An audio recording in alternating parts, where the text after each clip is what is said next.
Bienvenue au podcast Premier Visionnement. Aujourd'hui, nous parlons d'un épisode de Star Trek. Bien entendu, je vous suggère d'écouter l'émission discutée aujourd'hui avant de m'écouter, car je vais le spoiler complètement. Bonne écoute.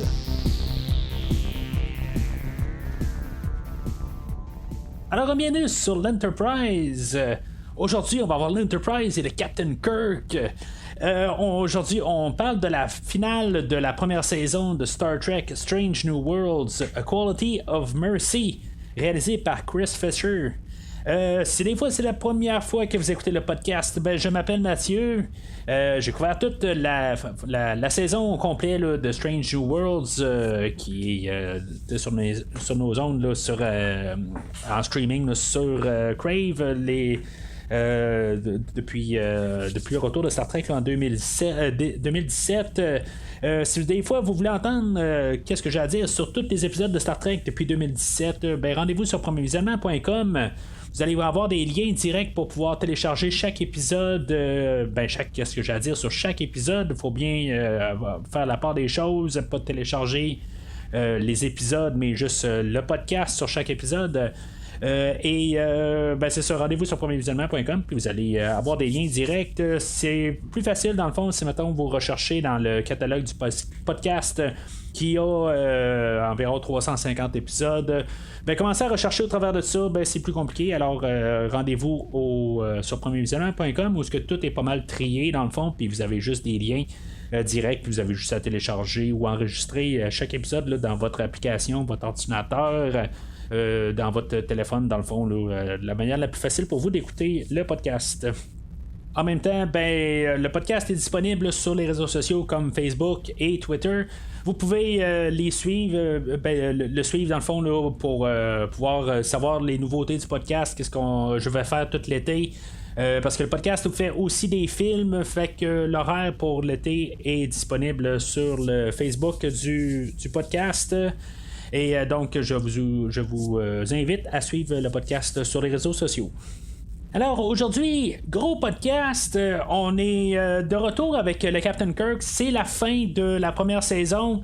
On fait un remake de l'épisode Balance of Terror qui était dans la première saison originale là, avec le Captain Kirk là, de la série des années 60. Suite à ma première écoute de l'épisode aujourd'hui, je me suis dit j'ai comme pas le choix. Je suis retourné et j'ai réécouté Balance of Terror. Ça faisait des années que j'avais pas vu cet épisode-là.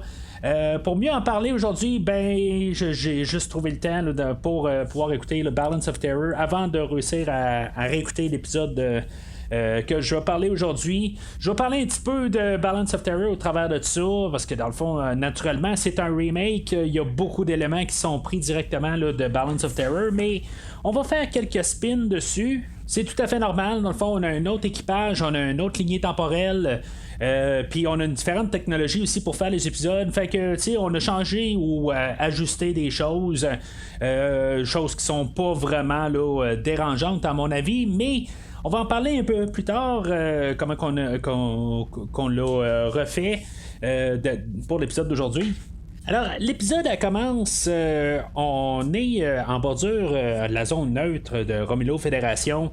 On retrouve Captain Pike avec son ancienne flamme. En tout cas, on l'avait vu là, en début de saison là, où ça allait mal pour Pike. Là, dans le fond, là, il était comme avec les retombées là, de ce qui s'était passé dans la saison 2.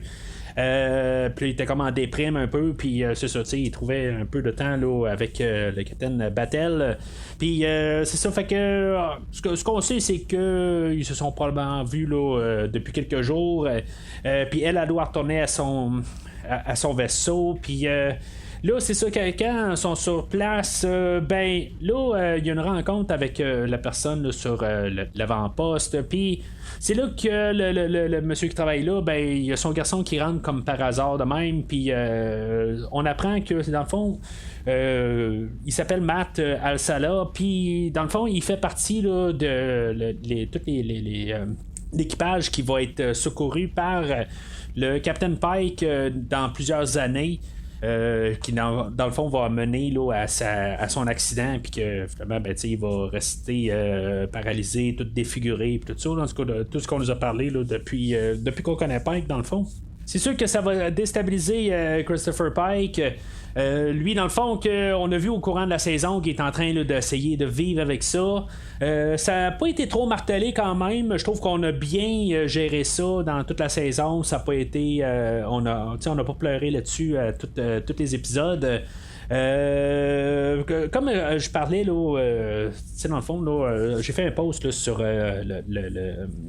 le site de Star Trek Québec où ce que je demandais dans le fond l'opinion des gens là, sur l'acteur qui fait Spock, puis en bout de ligne on a eu plusieurs opinions puis je trouve ça quand même le fun que dans le fond il y en a qui l'aiment, il y en a qui l'aiment pas. C'est sûr que ça reste toujours Spock original là, joué par Leonard Nimoy qui va faire le meilleur Spock. C'est lui qui a créé le personnage, puis dans le fond c'est pour ça qu'on l'a aimé de même au courant là, de tous les 50 ans là, de Star Trek. Mais où je veux en venir avec ça, c'est que le Spock et son dans le fond là, sa double identité, pas sa double identité, mais son la vie qu'il essaie de mener, qu'il soit plus vulcain ou humain, tout ça, dans le fond, là, le conflit là, entre les deux peuples qu'il y a internement, on a regardé ça à peu près tous les épisodes de cette saison-là. Puis le conflit, là, dans le fond, de Pike, que lui, il doit comme essayer là, de vivre avec son avenir, on ne l'a pas martelé. Peut-être les 2-3 premiers épisodes, puis il s'est revenu par-ci par-là, mais ça n'a jamais été quelque chose là, qui a été vraiment là, mis de l'avant-plan, là, à part les 2 premiers épisodes là, de la saison. Tant mieux, dans le fond, puis parce qu'on sait que ça va arriver éventuellement. Là, on a comme un épisode qui va comme peut-être un peu solidifier là, l'idée là, que pourquoi qu'il va devoir arriver puis qu'il ne changera pas la lignée temporelle de se faire défigurer là, à plusieurs années plus tard. Ce qu'on va remarquer, c'est qu'au début de la saison, on parlait de 10 ans, puis là, on parle de 7 ans. En tout cas, c'est juste une petite note que j'ai fait de même. Est-ce que la saison prochaine ça va se dérouler sur 2 ans, puis dans le fond, la 3e saison va être sur 1 an, ou quelque chose de même? Parce qu'on parle de. Dans le générique, il parle de 5-year mission, fait que si on a déjà 3 ans que c'est passé. Il y a quelque chose là, qui va devoir être coupé à quelque part. Mais c'est ça, la saison, ça ferait déjà 3 ans qu'ils ont commencé leur voyage. En tout cas, je sais pas exactement. Là, c'est sûr que le 10 ans restait ambigu, c'était-tu vraiment 10 ans, c'était-tu dans 8 ans, c'était-tu, là, ce qu'on peut savoir, c'est que c'est dans 6-7 ans, dans le fond. Je sais pas si c'est, qu'est-ce qu'on planifie avec la série là, de Stranger Worlds, est-ce qu'on planifie 3 saisons, 5 saisons? J'ai toujours pensé que, dans le fond, une saison, une année, dans le fond, puis, si on calcule ça de même, mettons que c'était 1 an, là, mettons que c'était dans 7 ans, on va arriver là, à ce que la 6e année, ça va être l'accident en question. Ça va tomber qu'il va faire ses 5 ans. Puis avec la dernière mission, ça va être là qu'il va se faire défigurer. Là. Ça tomberait tout, comme de même un peu. Là, en tout cas, on verra bien. Là, il va y avoir sûrement là, des annonces là, dans les prochains jours pour dire que quand la 2e saison va arriver, puis si mettons on a déjà entamé là, la 3e saison, tout ça. D'après moi, là, ça va venir assez vite. Là. Je pense pas qu'on va laisser là, le temps vraiment passer. Là. Je pense qu'on va avoir une saison par année. On va laisser tomber Star Trek Picard. Là, je suis pas mal certain. Là, après la 3e saison, je pense pas qu'on va renouveler tout de suite un concept là, pour continuer ça. Là. Mais ça, c'est juste mon avis. Parce que c'est juste parce qu'on là, avec qu'est-ce qu'on a, on a Star Trek Prodigy, qu'on n'a pas de suite là-dedans. Qu'éventuellement on va devoir revenir avec des épisodes, puis là on avait annoncé la restant de la première saison, puis là je pense que ça va se transformer en saison 2. Tout est carrément mêlé là-dedans. Mais c'est sûr, en tout cas on va voir ce qui va se passer avec ça là, dans les prochaines semaines, prochains mois. Mais c'est sûr que d'après moi là, on va s'aligner là, pour un 5 ans là, avec Star Trek Stranger Worlds. Mais en tout cas là je m'avance un peu là, vers la fin de la saison ou de l'épisode. Alors, Pike, lui, c'est ça, il est sous le choc de voir le personnage là, de l'enfant, là, Matt Al-Salah, que dans le fond, il va demander de se retirer, puis il va aller passer là, dans son bar, puis là, ben, il va se dire, bon, ben, regarde, je vais essayer de changer l'avenir, ça va être mieux pour moi, ça va être mieux pour tout le monde, dans le fond, puis la seule affaire que ça va faire, c'est qu'au moins, je vais survivre à ça, puis il n'y aura pas d'accident, il n'y aura pas de blessés, il n'y aura rien, tu sais. Fait que ce qui arrive, c'est qu'il commence à écrire le message, puis là, ben, tout d'un coup, il y a la visite d'un futur lui. Qui est habillé comme les officiers là, dans la plupart de tous les films, là, dans le fond, là, de 2 à 6, 2 à 7, excusez, même en début là, de Star Trek Generation, je pense qu'ils sont habillés de même, là, mais c'est ça, tu sais, fait que c'était quand même le fun là, de voir comme un peu le même costume qu'on a vu dans les films, mais juste adapté un peu, ils ont un peu plus de cuir dessus, puis des affaires de même. On n'a pas un bon look pour voir là, comment que l'uniforme a de l'air, mais je trouve que c'était bien le fun un peu là, de revoir cet habit-là. Je trouve que on n'a pas vu souvent cet uniforme-là. On voit souvent comme l'uniforme là, de qu'est-ce qu'on a là, dans la série des années 60. Mais souvent, au pire, parce que là, on a plus la série là, de Next Generation, puis des choses qui se passent dans ce temps-là. Fait qu'on a des uniformes de Voyager, de Deep Space Nine, puis de The Next Generation, puis c'est ça, tu sais, on revient rarement aux uniformes là, de les films originaux là, qu'on a eu là, dans les années 80. Fait que, tu sais, je trouve ça le fun là, de revoir ça là, aujourd'hui. Ça veut dire que probablement que la personne qui est devant lui, c'est l'amiral Pike. Ça, c'est ce que je me dis parce que là, il doit plus être peut-être aux commandes là, de l'Enterprise, quelque chose de même. En tout cas, pour faciliter les choses, si je dois en reparler, je vais dire l'amiral Pike pour le différencier. C'est peut-être pas ça, mais c'est comme ça que je vais l'appeler. Ce qu'on va comprendre à partir de là, c'est que l'amiral Pike est allé sur la planète Boreth avec des Klingons qu'on avait vu là, dans la deuxième saison de Discovery, puis que il a réussi là, à convaincre les Klingons sur cette planète-là d'amener un cristal du temps au Captain Pike pour pouvoir y montrer dans le fond la différence de l'avenir qu'il a vécu, puis que dans le fond comment que juste une simple lettre envers un enfant a comme tout chamboulé a fait un effet domino sur tout le temps. C'est des choses pareilles qui font que des fois tu changes une petite affaire puis que finalement ben il y a des répercussions. C'est la goutte dans le lac quelque part, ben qu'il y a des zones un peu partout. Ça a l'air de juste une petite affaire, mais en bout de ligne, ben, il y a quand même un impact partout. Là, c'est vraiment, c'est tout. Il va y avoir une couple de choses que je vais parler aujourd'hui qu'on oublie là-dedans un peu. C'est sûr que c'est juste pour quand même un peu là, mettre une ligne directrice sur l'idée. Mais c'est ça, en tout cas. Fait que je vais y aller un peu point par point. En essayant là, de ne pas trop éterniser sur plusieurs points, mais il va y avoir beaucoup d'affaires à quelque part qui va avoir changé là, parce qu'on va adapter ça. Fait que on va se ramasser vraiment dans l'épisode le Balance of Terror où il commence avec on avait le Captain Kirk qui est en train de marier deux personnes, puis là dans le fond c'est remplacé par le Captain Pike. Là, c'est sûr qu'il y a beaucoup d'affaires qu'on va adapter un peu, puis on va juste un peu condenser ça pour que ça roule un petit peu plus rapide.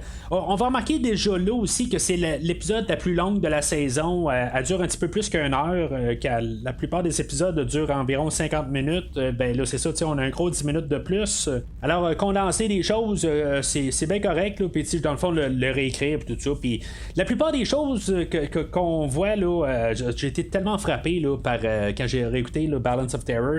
Dans le fond, c'était comme la troisième ou quatrième fois là, que j'étais cet épisode-là.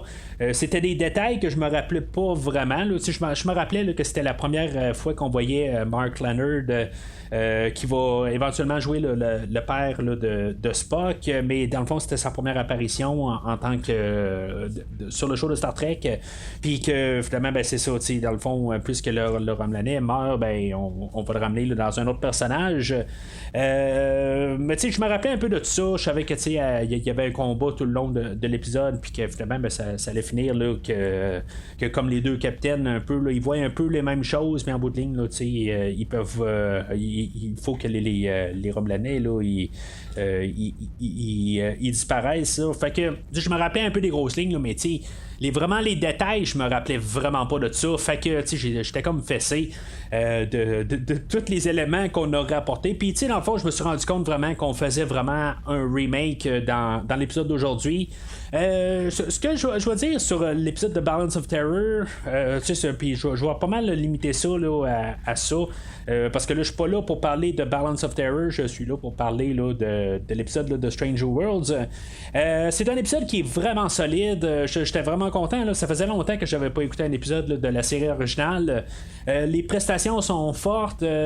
Puis, tu sais, que ce soit Nimoy, que ce soit le Captain Kirk, ça faisait vraiment longtemps que j'avais pas écouté. Ça fait peut-être au moins 5-6 ans, certains que j'ai pas écouté juste un épisode de même. Je pense que je n'avais écouté là, dans le temps là, du 50e anniversaire là, de Star Trek là, avant là, je m'avais fait un genre de marathon là, en choisissant là, des épisodes spécifiques en voulant faire comme un genre là, de marathon là, en me rendant là, tranquillement là, à Star Trek Beyond. On parle là, de 2016 je crois. Fait que c'est pas mal la dernière fois là, que j'ai écouté là, des épisodes de la série originale. Puis c'est sûr que le côté de visuel puis le côté artistique des choses, c'est sûr que c'est vieux, mais j'ai écouté là, la version là, remastered là, des années là, 2000 là, à peu près 2005-2010 où on a refait un peu les effets spéciaux. Honnêtement, les effets spéciaux ne tiennent pas plus la route que ceux-là des années 60 en bout de ligne. Le CGI était pas à point. Puis en plus c'était pas du gros CGI non plus, on n'a pas mis une super production là-dessus, mais ça faisait l'affaire. Puis en tout cas, fait que c'est correct là, mais en tout cas c'est la version que j'ai écoutée quand même. Mais ce qui est de la force vraiment là, de Star Trek des années 60, c'est les prestations, parce que le visuel, là, on a toujours les mêmes plans un peu là, de l'Enterprise ou que ce soit le vaisseau Romulanais, tout ça. Il n'y a pas vraiment beaucoup là, de modifications là-dedans. La musique elle devient un petit peu redondante. La musique, on va la réutiliser quand même là, dans l'épisode d'aujourd'hui.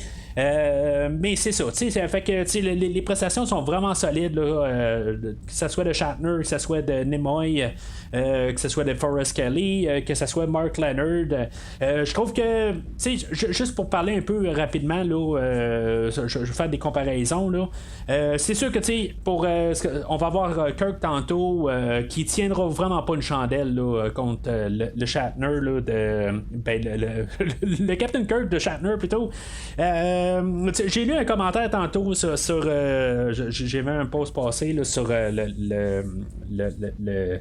le site encore là, de Star Trek Québec. Puis il y a quelqu'un qui a écrit là, un commentaire comme qu'il verrait pas ce Kirk-là se battre contre le Gorn qu'on a vu la semaine passée. Puis ça, je suis pas mal sûr, je suis pas mal 100% d'accord avec ça. Ça m'a fait quand même rire là, de lire ce commentaire-là. Désolé, j'ai pas pris le nom, mais en tout cas, si vous reconnaissez, tant mieux. Mark Leonard versus le commandant Romulanais qu'on va voir tantôt. Honnêtement, la performance de Mark Leonard, je trouve qu'il embarque vraiment dans le personnage. Ce qu'on va voir avec le commandeur dans l'épisode d'aujourd'hui, c'est bon aussi. Mais honnêtement, je trouve que c'est plus l'édition le montage là, de l'épisode d'aujourd'hui qui va être un petit peu trop rapide quand même. On est loin là, du montage là, qu'on avait là, dans Discovery, où vraiment tout est accéléré. Mais ça donne quand même pas assez de temps pour pouvoir apprécier un peu là, les personnages là, du côté romulanais aujourd'hui. On voit un peu qu'est-ce qu'il va apporter, mais on n'a pas assez de temps un peu là, pour comprendre le personnage là, puis sentir son sacrifice à la fin. Tandis que dans l'épisode original, on a le temps un peu, on prend notre temps avec Mark Leonard puis tout son équipage. Puis ça c'est vraiment une force là, de l'épisode là, de Balance of Terror. Là, je vais dire quasiment que j'aime mieux Balance of Terror que l'épisode d'aujourd'hui, mais tu sais, c'est vraiment un épisode iconique. C'est un épisode qui est vraiment solide dans la série originale. C'est un des meilleurs épisodes qu'il y a. Fait que, tu sais, c'est dans toute Star Trek, c'est un des meilleurs épisodes. Fait que, tu sais, c'est très dur à toucher, mais t'sais, aujourd'hui, là, on a quelque chose là, qui est quand même assez solide. Je veux pas dire que c'est nécessairement le meilleur épisode de Star Trek, mais pour un remake, dans le fond, là, c'est un remake qui est très solide. Alors, c'est ça, il arrive à l'avant-poste. Toutes les discussions là, de l'avant, il se ramasse à l'avant-poste 4. Quand, dans le fond, l'avant-poste 2 et 3, il était silencieuse, puis on découvre qu'ils ont été détruits, dans le fond. Puis, c'est ça, dans le fond, on va avoir un peu remplacé là, le personnage. Là, c'est le père là, de Matt Al-Sala qu'on a vu un peu plus tôt dans l'épisode, qui remplace le personnage là, qu'on avait vu là, dans Balance of Terror. T'sais, on fait des petits ajustements. C'est pareil comme l'enseigne Styles qui est dans l'original. Ben, on l'a comme remplacé par Ortegas dans cette version-là. T'sais, c'est comme des petits changements qui ont été faits. Peut-être que c'est justement avec la lignée temporelle qui a changé. Pike il a dit moi Styles, je veux rien savoir que lui aille sur mon pont quelque part quand Pike lui démissionne comme capitaine. Ben pas quand il démissionne, mais quand il est blessé, ben Ortegas elle part en même temps, il faut croire, ou quelque chose de même. Mais c'est en tout cas de toute façon, toute cette lignée temporelle-là va avoir changé plusieurs affaires qui vont faire que les personnes là, vont être toujours en place. Mais dans le fond, c'est des changements sur 6 mois. C'est ça, parce que dans le fond, on est juste comme 6 mois après là, l'incident, que dans le fond, il y aurait eu quelques changements, tout ça, puis ça serait Kirk qui serait là au capitaine, aux commandes là, de l'Enterprise, puis ça serait Monsieur Styles qui serait là, ça serait Solo aussi. C'est un peu toutes des affaires de même, là, mais ça, il faut laisser ça aller. On peut pas arriver et dire tout regarder en arrière, puis est-ce que c'est le même équipage, puis juste le fait que Pike soit plus là, ben que dans le fond, ça a changé tout au complet, là, le personnel de l'Enterprise. Il y a eu des petites affaires qu'on a apportées, là, comme aussitôt que Pike arrive sur le pont, ben c'est Spock qui est là sur la chaise du capitaine, c'est pas Una. Ben, on va apprendre que Una elle a été dans le fond emprisonnée là, à cause là, de comme sa trahison là, sur son CV, là, qu'elle n'avait pas dit là, qu'elle avait été augmentée. Là, en tout cas, ça fait référence à la 3e ou 4e épisode là, dans la saison. Ça va faire partie de notre cliffhanger à la toute fin. Mais c'est ça, on nous lance ça comme idée, puis de toute façon, je peux quasiment tout de suite en parler de maintenant, là, tant qu'à ouvert la porte.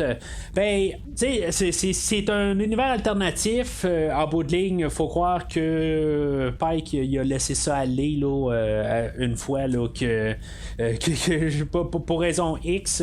Dans toute cette version de Pike là, dans le fond, le fait qu'il a vu 7 ans plus tard puis qu'il sait qu'elle est toujours maintenue là, emprisonnée ou quelque chose de même là, on sait pas exactement c'est quoi là, que en bout de ligne, peut-être qu'il va s'efforcer là, de trouver une solution qui va aller la sauver, quelque chose de même. Peut-être qu'il va mettre plus le fait d'avoir rencontré le Captain Kirk dans l'épisode d'aujourd'hui, puis peut-être sentir un peu plus là, de fait de se donner des risques un peu, des affaires de même, là, prendre plus de risques. Fait que c'est toutes des choses qui vont peut-être avoir quand même changé, puis en bout de ligne là, qui va avoir peut-être là, des répercussions. J'ai l'impression qu'on va laisser plus ça passer que juste le fait là, d'avoir empêché là, le petit Matt Al-Sala, que lui, dans le fond, il l'aura pas encouragé d'aller dans Starfleet, puis ça va avoir plus des répercussions graves.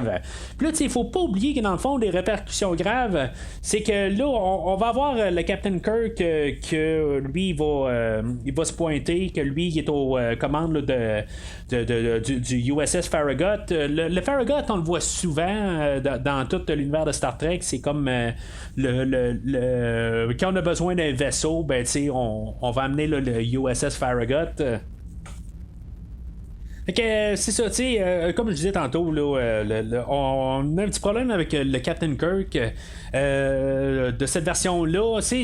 Là, on va même en parler. C'est comme aussitôt qu'on nomme le Captain Kirk, Pike va arriver puis il va appeler son frère, que son frère est toujours à bord là, de l'Enterprise aussi, quand dans le fond, dans l'autre timeline, je crois qu'il était mort rendu là.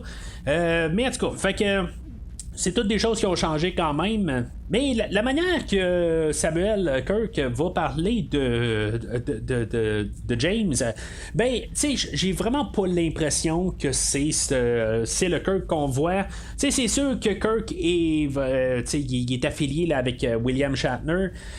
Puis, tu sais, on a eu Chris Pine qui l'aura fait là, dans les 3 films là, de l'univers Calvin. Puis, honnêtement, tu sais, moi, j'ai pas de problème avec Chris Pine aussi. C'est vraiment une différente interprétation.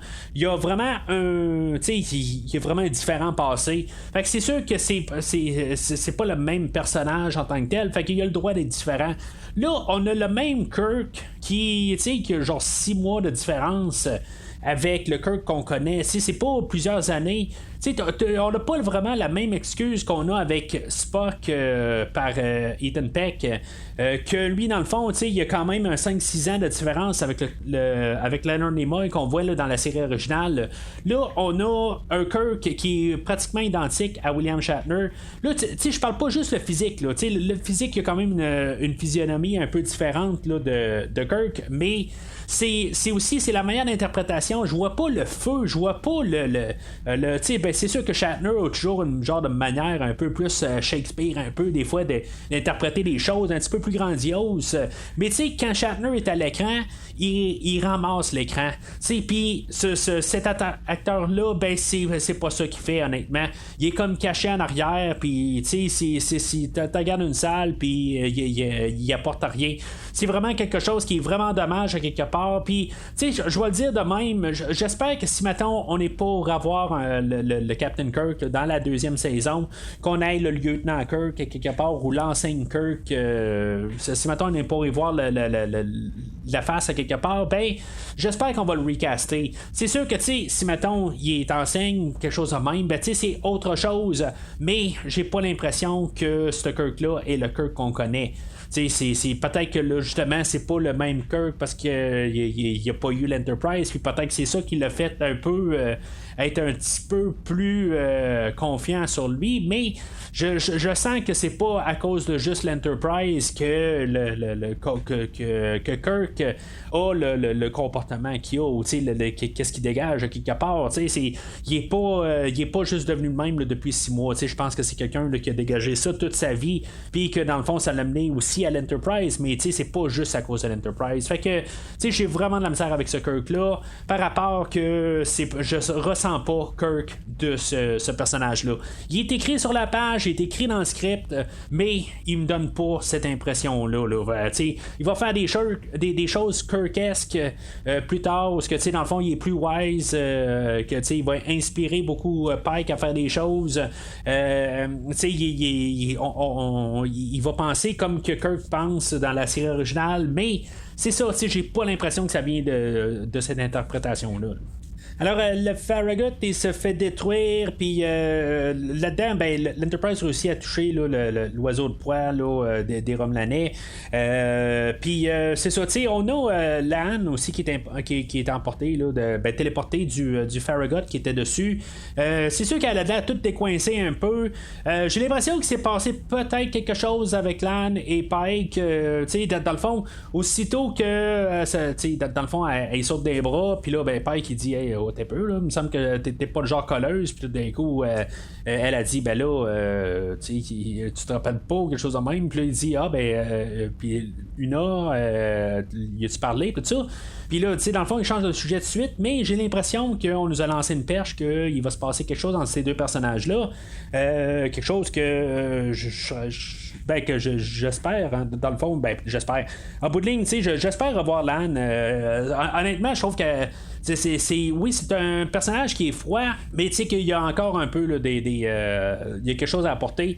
Là, de la manière qu'on la voit aujourd'hui, c'est sûr que dans le fond, il n'y a pas eu vraiment de suite avec Khan, quelque part de même. Tu sais, sa mission ultime, c'était sûrement pas là, de réussir à faire sortir Khan là, d'un sommeil cryogénisé ou quelque chose de même. Là, je ne me rappelle plus exactement là, comment il est gardé, là, mais en tout cas, c'est ça, tu sais, quelque part, à moins que c'est sûr que ça se passe un petit peu après là, les événements là, de l'épisode d'aujourd'hui, là, si je me trompe pas, mais en tout cas, tout simplement, en tout cas, j'ai pas la même impression. Là, c'est comme si on a voulu faire une chose à part, mais encore là, on est dans un univers alternatif, fait que plein des choses peut se dérouler.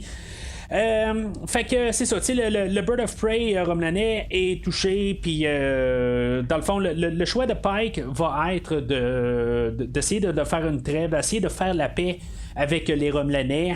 Kirk va arriver et va dire ben, moi j'ai arrêté à fond en tant que tel là, il faut que il faut les détruire en bout de ligne parce que eux autres s'ils rentrent à la maison ben, ils vont dire que la fédération est faible puis c'est là qu'ils vont revenir là, encore plus armés puis dans le fond c'est ça qui va se passer dans tout l'épisode rendu là. On va essayer d'y aller diplomatiquement avec les Romulanais mais éventuellement ben, ce choix là va ultimement là, mener à une guerre avec les Romulanais que dans le fond même à l'étape où ce que l'amiral Pike qu'on a vu au début ben que lui arrive puis qu'il dit ben la guerre est toujours elle existe encore puis pour qu'il soit arrivé à ça ben d'aller voir les Klingons puis d'essayer de retourner en arrière puis de réparer les choses ben ça devait être pas mal là, dans les derniers les espoirs là, de la fédération quelque part. Puis là, il faut pas oublier aussi une affaire qui aurait pu changer aussi. Honnêtement, je pensais que Kirk allait mourir. Je me suis dit, on n'a pas recherché tant que ça de trouver un acteur pour Kirk pour qu'on arrive à un ben, puis je veux pas être méchant envers l'acteur. Là. Dans un autre rôle, il est probablement super merveilleux, tout ça. Mais pour qu'est-ce qu'on lui a donné, c'est pas Kirk. c'est juste ça. Mais c'est ça, fait que ben c'est ça. Le Kirk, je m'aurais dit, ben pour moi, là, on va le voir un peu, mais ça va être ça en bout de ligne. Ça va mener à la mort de Kirk. Puis Kirk, ben, avec tout ce qu'il a sauvé en tant que tel, au début, c'est ce que l'amiral Pike il va dire. Il va dire c'est end of the world stuff. Ben là, moi, je me suis dit, si Kirk meurt en bout de ligne, ben ça va être end of the world stuff parce que justement, il a tellement changé des choses dans tout l'univers quelque part, puis tout ce qu'il a sauvé, puis tout ce qu'il a réglé, ben on peut y aller même avec les Klingons, les affaires de même, ben si Kirk meurt, ben toutes ces choses-là ne se produiront pas, puis c'est ça, fait que toutes des choses de même. Je pensais qu'on allait arriver avec ça, c'est pas ça, mais c'est un autre retombé de ça aussi. La guerre avec les Klingons se réglera pas, puis toutes des affaires de même, peut-être, mais en tout cas, c'est quelque chose qu'on sait pas, là, on nous apporte pas trop des idées là-dessus. Est-ce que c'est une tricherie pour la fédération de retourner dans le passé pour changer les choses? Je dirais dans juste cette instance-là, non, parce que ça a déjà été modifié sur le fait que Pike a changé l'avenir. Dans le fond, c'est de rétablir l'ordre normal. Là, tu sais, au podcast, j'ai parlé là, de Days of Future Past, un film de X-Men où on retourne dans le temps pour changer le passé, pour finalement là, mettre le côté avantage pour que dans le fond là, tout se règle normal, là, qu'on ait un avenir, quoi. Je l'ai regardé dans un sens. Je me rappelle pas vraiment de ce que j'ai dit sur le podcast parce que ça fait au-dessus de 3 ans là, dans le fond c'était au début du podcast là. Mais tu sais c'est genre de mentalité là, c'est parce qu'on a eu aussi le film de Endgame qui est le dernier film d'Avengers que dans le fond quand ça m'a comme fait une révélation un peu que je trouvais que c'était un peu triché un peu sur les choses quand dans le fond tu sais les choses vont dans un sens puis tu retournes dans le passé pour tout arranger en ta faveur, ben tu sais, dans le fond, tu triches du du système en quelque part. Oui, on a la technologie pour le faire, fait que on peut le faire d'un côté, mais c'est comme à quelque part, je trouve que c'est pas le côté héros à quelque part, c'est triché à quelque part, puis c'est pas très très héroïque, puis je comprends c'est une question de survie, mais à quelque part, les choses doivent arriver d'un sens à quelque part. Là. À quelque part, si les choses doivent arriver à ça, ça doit arriver à ça. Mais en tout cas, si on peut débattre là-dessus vraiment longtemps, quelque part, parce que justement, les choses doivent arriver, mais c'est à quelque part, si on a la possibilité de le faire aussi, on l'a, si on a eu le droit d'avoir de faire cette découverte-là, ou peu importe, on a le droit aussi. Là. Fait que, on peut vraiment débattre bien longtemps, puis je peux comprendre un peu les deux sens, puis on n'est pas assez dans la fin de l'existence humaine, je pense, pour prendre ces décisions-là, mais on peut toujours en débattre pareil. Fait que c'est ça, dans le fond, on prend une trêve de 2 heures, puis là, c'est là où on voit un peu le côté des Romelanais aussi. L'officier, le commandeur, lui là-dedans, il est un petit peu fatigué de la guerre, pis tout ça. Je me dis, pourquoi t'es déjà parti à la guerre tant qu'à ça, pourquoi t'es parti chercher le trouble avec la Fédération, tout ça, quand déjà t'es tanné. Dans le fond, il n'y avait pas vraiment de but, c'était pas la bonne personne que t'as envoyé. Dans le fond, c'était quelqu'un qui avait soif à la guerre, qu'il fallait que t'envoies, pas quelqu'un qui est fatigué de ça, puis qui comme il veut revenir à la maison, puis aller faire de la popote le lendemain. Là, c'était pas la bonne personne à envoyer. Là. Ça marche pas un petit peu là, comme idée là, dans les deux dans les deux versions, dans le fond, là, même dans la série originale. Mais c'est ça un peu qui fait que on va pouvoir sympathiser un petit peu avec le côté romelanais aussi là, de voir plus juste ce vaisseau-là en particulier, puis voir comment que dans le fond les Romelanais là, sont très froids quelque part. Puis quelque chose que j'ai pas vraiment pensé, parce que là en bout de ligne, il va y avoir la grosse attaque dans le fond, que on a utilisé le 2 heures, puis finalement le commandant lui s'est fait comme trahir par son second, puis que lui a envoyé un message à la maison mère, puis là tout d'un coup il se ramasse avec 200 vaisseaux Romelanais en face d'eux autres.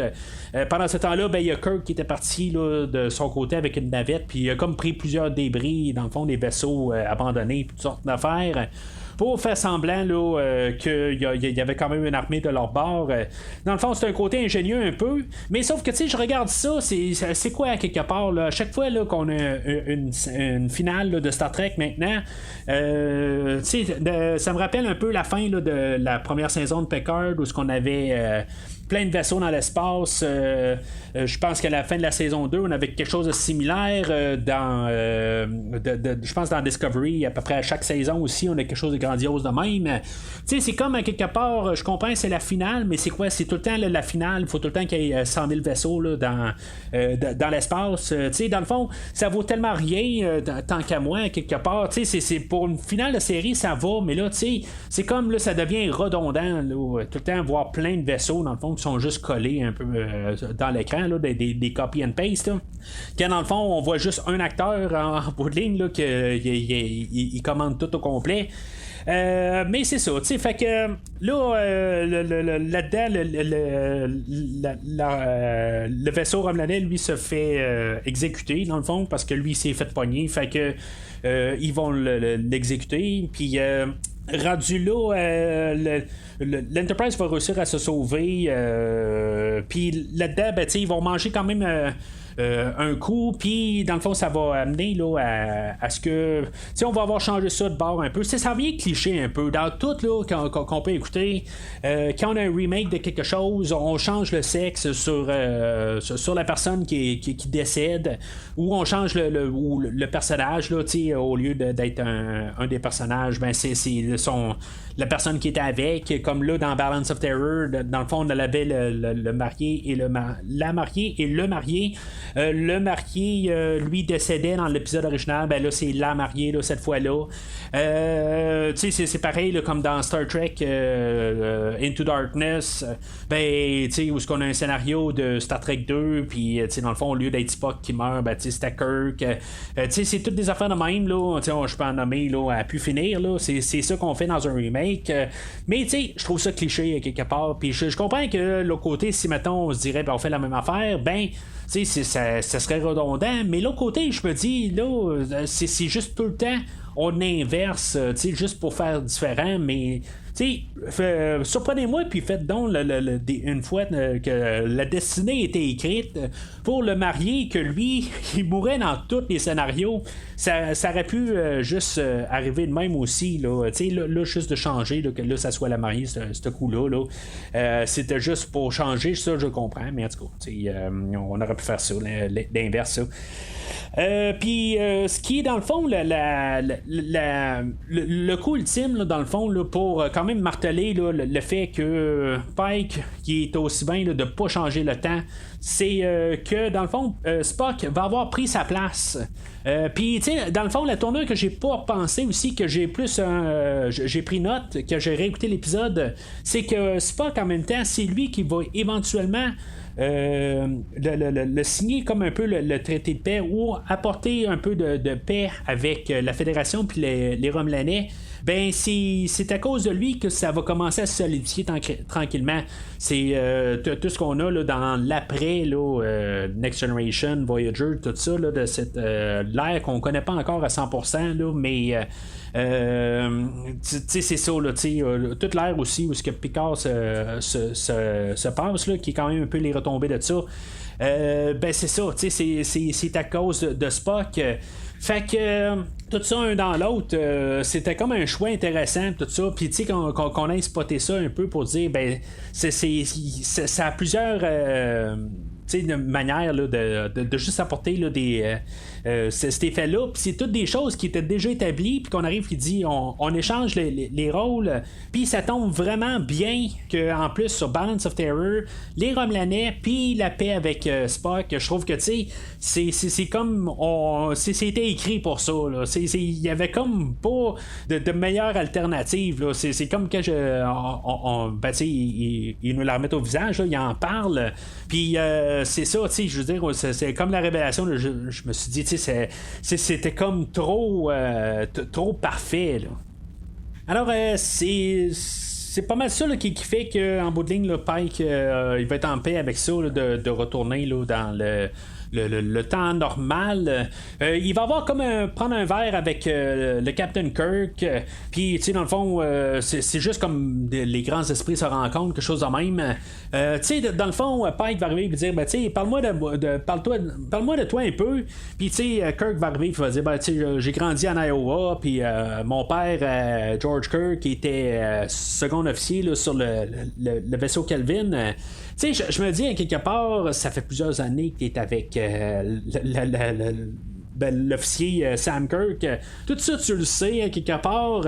Puis, Captain Kirk, tu sais, bon, c'est sûr qu'il connaît pas Pike, mais l'autre côté, il a sûrement pas besoin de dire des détails de même, à quelque part, parce que t'sais, il sait que son frère était à bord de l'Enterprise depuis des années. Là. Peut-être aussi la prochaine ligne, qu'on sait pas, parce que dans le fond, on entend juste cette partie-là.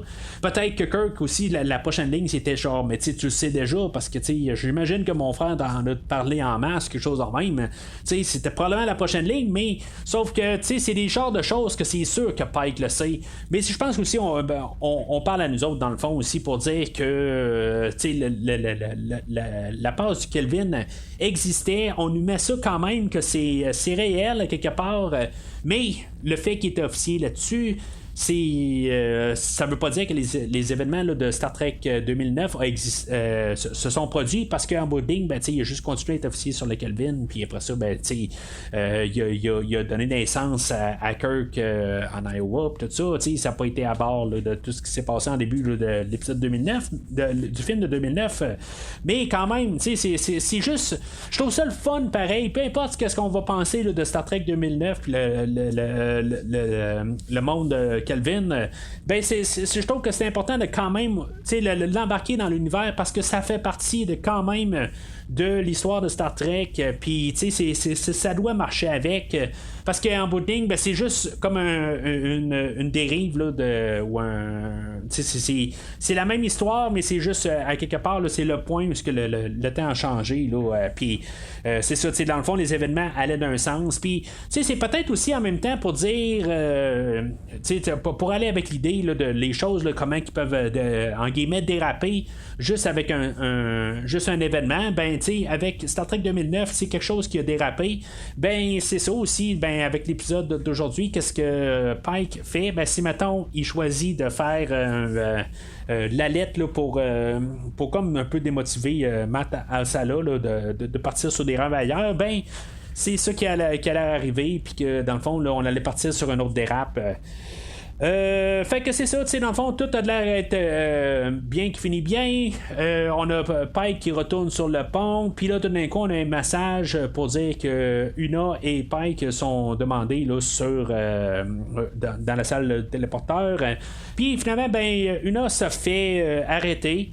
Dans le fond, on avait vu Pike avec le Capitaine Battelle au début, puis tout avait l'air à bien aller. Qu'est-ce qui s'est passé à quelque part à partir de là? C'est quand elle est partie, ben elle a eu l'ordre de retourner de bord, puis aller arrêter Una. Quelque part, c'est comment que ça s'est déroulé.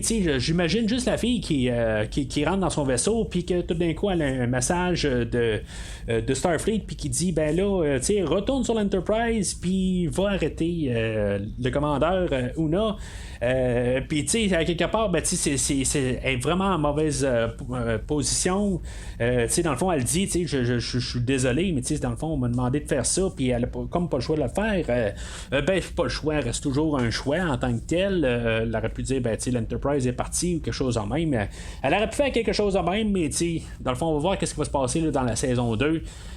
Sur cette histoire-là. Honnêtement, moi que Rebecca Romijn elle revienne pas dans la saison 2 ou plus tard, je suis pas nécessairement attaché à elle. Dans le fond, quelque part, elle doit disparaître, j'imagine.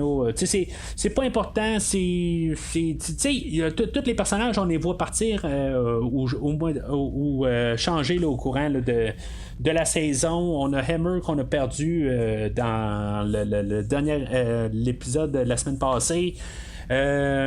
Puis ça me fait penser aussi, dans le fond, on a laissé la place peut-être à Scotty de revenir. On voyait Spock dans un Jeffrey's Tube, puis que dans le fond il y avait un Écossais qui parlait. Dans le fond, on sait bien que c'est Scotty qui est en train d'y parler. Ça veut-tu dire que Scotty va apparaître là, la saison prochaine? C'est bien possible aussi, mais on est 5 ans plus tard, que peut-être que c'est pas encore le temps là, pour que Scotty arrive. C'est ce qu'on va savoir à la prochaine saison. Mais la porte est grande ouverte dans le fond là, pour trouver pour pouvoir amener un nouveau Scotty. Puis tranquillement avoir l'équipage là, qu'on va avoir là, dans la série originale là. Fait qu'en tout cas, on verra bien qu'est-ce que va se passer là. Moi je pense bien que quand même on va ramener là, Rebecca Romijn là, dans la prochaine saison. Mais c'est, dans le fond là, c'était peut-être aussi l'autre manière là, de la faire partir là, parce qu'elle voulait faire autre chose, mais ça j'en doute à quelque part. Je pense que c'est plus la question cliffhanger, puis essayer là, de régler ça pour qu'elle revienne là, pour la prochaine saison. Rien contre elle comme je dis, mais je suis pas plus attaché à elle là, que n'importe quel autre là. J'ai comme l'impression aussi que c'est ce qu'ils veulent aussi nous garder un peu là, sur nos gardes, que n'importe quel personnage là, peut disparaître là, d'une semaine à l'autre là, sans préavis là. Fait que c'est pas mal ça pour l'épisode d'aujourd'hui. On clôture la saison. Une saison que je pense que c'est vraiment une saison très très solide. La dernière saison de Picard, il y avait des hauts, des bas. C'est comme à quelque part, ça a bien fini, ça a très très très bien parti, mais il y a comme un 4-5 épisodes au centre, là, qu'on était un petit peu perdu. Mais puis je pensais que ça allait être comme une des meilleures saisons qu'on a eues depuis le retour de Star Trek. Mais honnêtement, là, je le cacherai pas, je crois que c'est vraiment là, le meilleur de ce que Star Trek a à offrir. La première saison de Star Trek Next Generation était très ordinaire, bien que j'aime beaucoup la série de Next Generation. C'est beaucoup à partir là, de Best of the Both Worlds là, que vraiment là, la série a démarré pour la saison 4, la 5 et la 6. Me semble la 7, il y a pas mal des hauts et des bas points. Puis c'est ça, tu sais, les 3 premières saisons, on cherchait vraiment là, dans la série de Next Generation. Ça, c'est ma mémoire rapide. Là, je peux me tromper. C'est sûr qu'il y a des bons épisodes au travers, mais c'est vraiment à partir de la 4 où ils ont vraiment trouvé leur pied, puis que c'était vraiment solide. Mais c'est ça, la première saison, ben, c'était vraiment, là, on cherchait là, comme tout. La série de Deep Space Nine, c'était quand même correct de mémoire. C'était. Je me rappelle pas beaucoup, pourtant je l'ai écouté il y a peut-être 2-3 ans là de ça. Mais on cherchait encore un peu aussi notre pied, un peu quelque chose aussi là, de donner un sang nouveau là, dans cette série-là. C'était quand même une bonne saison là, de mémoire, mais je me rappelle pas des épisodes exacts. Pareil pour Voyager. Voyager, le problème de Voyager, c'est que quelque part, on essayait de juste continuer le flambeau de qu'est-ce qu'on avait lancé là, dans la série de Next Generation, puis on essayait juste d'aller rechercher dans le fond les fans qui avaient perdu avec la série de Deep Space Nine, que à l'époque était comme un petit peu mal reçu. Je me rappelle que c'était pas à l'époque. Il faut bien se rappeler à l'époque. Aujourd'hui, c'est une série qui est bien aimée, mais on a eu le temps de la comprendre. Mais à l'époque, on comprenait pas tout à fait c'était quoi cette série-là. Un peu aujourd'hui, je pense que c'est une des meilleures séries, sinon la meilleure série. Honnêtement, je pense que Deep Space Nine, Next Generation, puis la série que je vais parler aussi, la série Enterprise, c'est vraiment de 3 séries qui sont très fortes. La série originale aussi, elle a ses forces aussi. Les 2 premières saisons sont très solides. La 3e, elle laisse à désirer aussi. Puis c'est ça, la première saison d'Enterprise, c'est sûr qu'eux autres ils cherchaient aussi à faire à trouver son pied aussi, mais j'ai vraiment aimé les 2 premières saisons là, d'Enterprise à l'époque. Puis parce qu'à quelque part, il essayait de faire quelque chose de nouveau, mais différent, puis similaire, puis tout ça ensemble, je trouve qu'il marchait assez bien la ligne. Mais c'est ça, en tout cas, je suis pas là pour faire le procès là, sur tout Star Trek au complet. Mais la série de Enterprise, de Stranger Worlds, honnêtement, je pense que avec la série, la saison qu'on a eue, je pense que c'est vraiment une des meilleures saisons premières, là, la première saison qu'on a eue dans tout le paquet au complet. C'est sûr que c'est fait sur 10 épisodes, c'est pas fait sur 22 comme toutes les autres ont été faits, mis à part Discovery de Picard et de Lower Decks et Prodigy. Il y a eu des bons aussi, c'est vrai, je suis en train d'oublier Prodigy, que honnêtement, c'était vraiment ma surprise de l'année, que c'était quelque chose d'assez solide. Que j'ai hâte de revoir aussi là, pour le côté que c'était assez léger. Puis c'est ça qu'on a eu aussi pas mal toute la saison. Il y a eu toutes les choses qu'on a retrouvées là, dans la série originale. Du suspense, de l'humour, de tout, de l'action, des moments peu de détente, tout. On a vraiment eu tout qu'est-ce que la série originale apportait. Fait que c'est vraiment quelque chose là, que je trouve qu'on a réussi à trouver le très bon ballon entre la nostalgie, ça reste un prequel aussi. Fait que on a réussi à trouver quand même des éléments, mais en donnant aussi l'aspect qu'on peut quand même jouer en masse le temps qu'on se rende dans la série originale. C'est sûr qu'au début je me disais aussi à quelque part, je me dis bon on est une série prequel, puis j'en ai parlé là, dans les dernières semaines que on connaît l'avenir de Christopher Pike, on connaît que Spock va toujours être sur l'Enterprise là, dans plusieurs années, Uhura va être encore sur l'Enterprise, puis dans le fond le Scotty qui va s'en venir, je sens que j'en oublie un, mais on sait qu'à quelque part, l'Enterprise aussi va exister lui-même dans plusieurs années. Fait que le danger de tout ça n'est pas vraiment toujours important. Peu importe la menace qu'on nous lance, on sait qu'il y en a plusieurs éléments qui vont survivre. Toujours, c'est pas toujours l'important de savoir s'ils vont survivre ou pas. C'est qu'est-ce qu'on a aussi comme qualité d'écriture puis de comment qu'on joue avec ça. Avec le personnage de Pike, qu'est-ce qu'on a fait aujourd'hui, c'est que on nous remet aussi le fait que eux autres savent qu'on sait l'avenir de Pike, puis ils jouent avec ça dans le scénario que on le sait, puis lui le sait aussi. C'est quoi son avenir? Fait que il y a quelque chose à explorer là-dedans. Puis je trouve ça le fun à quelque part que on n'est pas obligé d'arriver puis notre personnage sait pas qu'est-ce qu'on sait. Lui il le sait aussi. Fait que lui il doit vivre avec ça. Puis vivre puis de trouver moyen là, d'exister là-dedans. Puis c'est ça qui fait aussi qu'on va de l'avant puis qu'on innove le personnage et la série. Parce qu'elle est consciente qu'elle arrive avant l'autre série, puis qu'à quelque part, le personnage de Pike, lui, doit arriver, puis juste arriver, puis dire, je peux-tu arriver, puis changer le timeline, puis on va trouver des raisons pourquoi il peut pas, puis en tout cas, je trouve qu'on a vraiment tout bien joué les cartes dans la saison. Il y a eu une couple là, de passes, je regarde comme les cotes qu'on a eues sur IMDb. Les derniers épisodes là, vers la 7 et la 8 qui avaient été un petit peu mal reçus là, où est-ce qu'on est parti là, dans le côté fantastique qui était l'histoire là, de la fille de Mbenga qu'on réglait cette histoire là. Je pense que c'était l'épisode là, qui est moins bien coté que je regarde sur IMDb, mais honnêtement je trouve que c'était un épisode là, qui était très le fun pareil.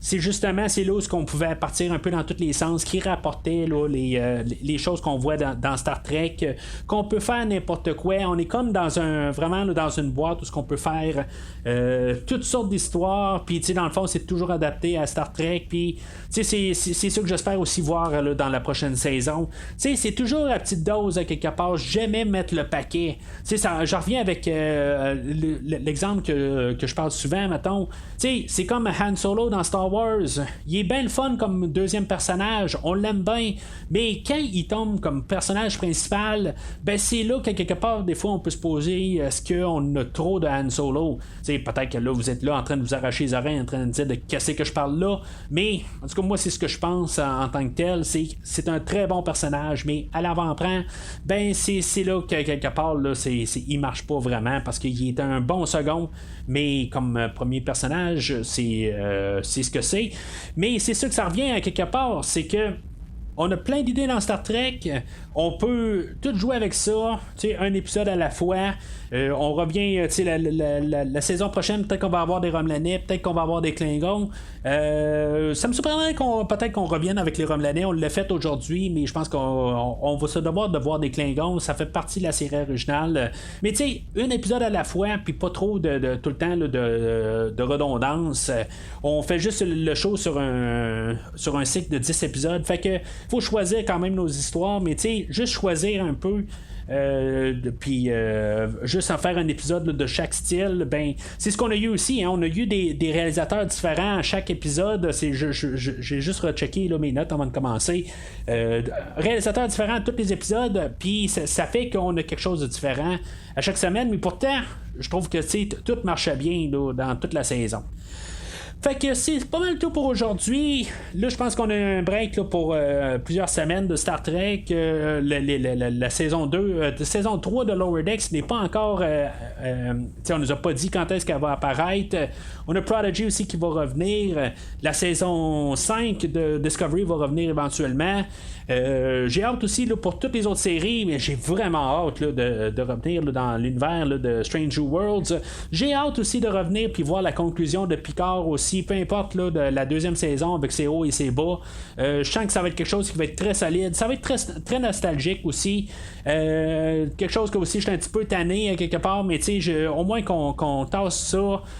Puis qu'on voit un peu quand même là, qu'est-ce qu'on a eu là, avec tout l'univers de Next Generation, là, voir qu'est-ce qui s'est passé avec ça là. Mais c'est ça, on va parler de ça là, probablement là, vers la fin de l'année ou en début d'année prochaine.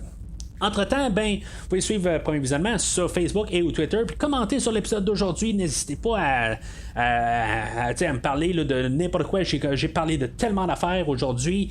C'est un épisode assez chargé, mais on parle de toute la saison. Fait que commentez sur la saison entière, commentez sur l'épisode d'aujourd'hui. Est-ce que, dans le fond, moi, comme je vous ai dit, je pense que Balance of Terror original est un meilleur épisode pour les prestations, puis la manière que quand même les personnages sont écrits. Mais c'est vraiment un épisode là, qui est quand même très solide.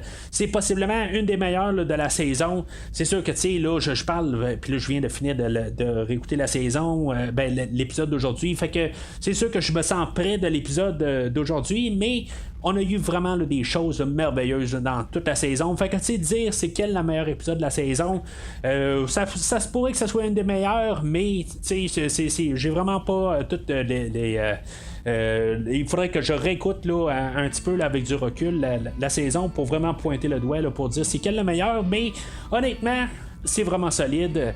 Fait que n'hésitez pas à commenter là, de qu'est-ce que vous pensez de ça. Mais d'ici le prochain épisode, longue vie et prospérité.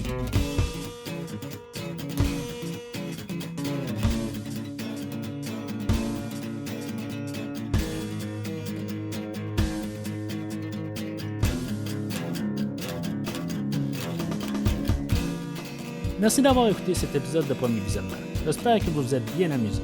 Revenez-nous la semaine prochaine pour un nouveau podcast sur l'univers de Star Trek. Vous pouvez suivre Premier Visionnement sur Facebook, Twitter, YouTube, Podbean, iTunes, Spotify et tout autre logiciel de diffusion de podcasts. Merci de votre support et à la semaine prochaine.